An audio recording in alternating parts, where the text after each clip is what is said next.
Assalamualaikum warahmatullahi wabarakatuh. Selamat pagi teman-teman. Semoga semuanya dalam keadaan sehat dan tetap semangat. Di pertemuan kali ini saya akan mencoba menyampaikan materi sosiologi sebagai ilmu. Memang tidak dapat dipungkiri dari sekian banyak mata pelajaran yang kita pelajari di sekolah adalah ilmu pengetahuan. Ini berarti ilmu pengetahuan yang ada di dunia ini jumlahnya sangat banyak.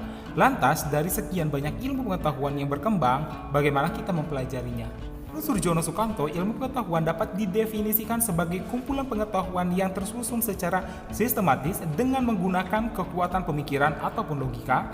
Pengetahuan mana haruslah objektif, artinya selalu dapat diperiksa dan diuji secara kritis oleh orang lain. Jadi, tidak semua pengetahuan dapat disebut sebagai ilmu, melainkan hanya pengetahuan yang tersusun secara sistematis dan teruji kebenarannya lah yang disebut dengan ilmu pengetahuan. Apakah sosiologi merupakan ilmu pengetahuan? Sejak pertama dicetuskan istilah sosiologi, para pelopor sosiologi beranggapan bahwa sosiologi merupakan suatu ilmu pengetahuan. Namun, apakah hal itu benar? Untuk mengetahuinya, mari kita lihat syarat-syarat sebuah ilmu pengetahuan menurut para ahli. Syarat ilmu pengetahuannya adalah sebagai berikut. Pertama, harus adanya kumpulan pengetahuan. Yang kedua, harus tersusun secara sistematis. Ketiga, menggunakan pemikiran. Yang keempat, terbuka terhadap kritik. Syarat-syarat di atas dimiliki oleh sosiologi. Sosiologi merupakan pengetahuan tentang fenomena masyarakat seperti interaksi sosial, aturan-aturan dalam kehidupan masyarakat, pertikaian ataupun konflik, perubahan sosial, dan sebagainya. Sosiologi tersusun secara sistematis. Artinya, mempunyai sistematika tertentu dengan unsur-unsur yang merupakan suatu kebulatan. Misal, pembahasan tentang interaksi sosial mempunyai kaitan dengan norma sosial karena interaksi sosial membutuhkan aturan-aturan tertentu.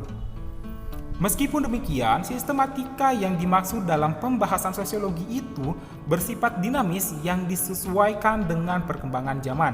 Sosiologi merupakan hasil pemikiran yang biasanya bersumber dari fakta-fakta ataupun kejadian-kejadian yang ada dalam masyarakat. Pada bagian sejarah, perkembangan sosiologi sudah terlihat jelas munculnya sosiologi sebagai hasil dari pemikiran para ahli terhadap situasi dan kondisi masyarakat. Fenomena masyarakat itu dikaji oleh pemikiran, bukan oleh perasaan. Setiap kajian sosiologi, misalnya perubahan sosial, akan dimulai dengan pertanyaan mengapa terjadi perubahan dalam masyarakat, siapa yang melakukan perubahan tersebut, faktor-faktor yang menyebabkan terjadinya perubahan, dan sejumlah pertanyaan yang lain dijawab dengan menggunakan pemikiran.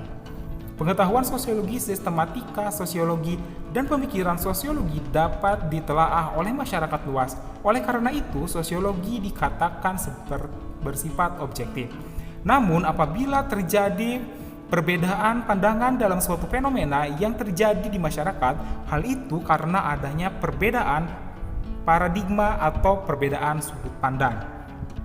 Menurut Harry M. Johnson dalam bukunya Sociology, A Systematic Introduction, pada tahun 1967, setiap ilmu mempunyai karakteristik yang khas.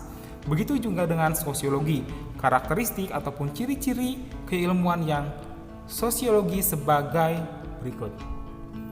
Sosiologi bersifat empiris, artinya sosiologi itu mendasarkan diri pada observasi dan penalaran bukan atas dasar wahyu ataupun hasil spekulasi. Yang kedua, sosiologi bersifat teoritis, artinya sosiologi berusaha memberikan ikhtisar atau summary yang menunjukkan hubungan pernyataan ataupun proporsi-proporsi secara logis.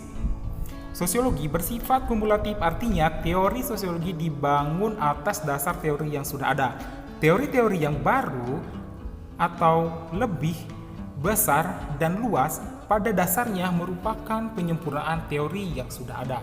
Sosiologi bersifat non-etis, artinya sosiologi bukan ajaran tentang tata susila. Sosiolog tidak membicarakan apakah suatu tingkah laku sosial itu baik ataupun buruk. Tugas sosiolog adalah mengungkap atau menerangkan tindakan sosial sebagai fakta sosial. Selain itu, apabila dilihat dari sifat hakikatnya, sosiolog mempunyai beberapa karakteristik. Dinamakan karakteristik-karakteristik tersebut mampu menentukan ilmu pengetahuan macam apakah sosiolog tersebut. Sifat hakikat sosiolog sebagai berikut. Pertama, adanya sosiologi merupakan ilmu sosial, bukan merupakan ilmu pengetahuan alam ataupun ilmu pengetahuan kerohanian. Yang kedua, sosiologi bersifat kategoris dan bukan normatif. Artinya, sosiologi membatasi diri pada apa yang terjadi dewasa ini dan bukan mengenai apa yang terjadi atau seharusnya. Sosiologi merupakan ilmu murni dan bukan merupakan ilmu pengetahuan terapan. Terima kasih sudah menyimak materi di pertemuan kali ini. Semoga bisa bermanfaat dan sampai bertemu lagi di pertemuan selanjutnya. Wassalamualaikum warahmatullahi wabarakatuh.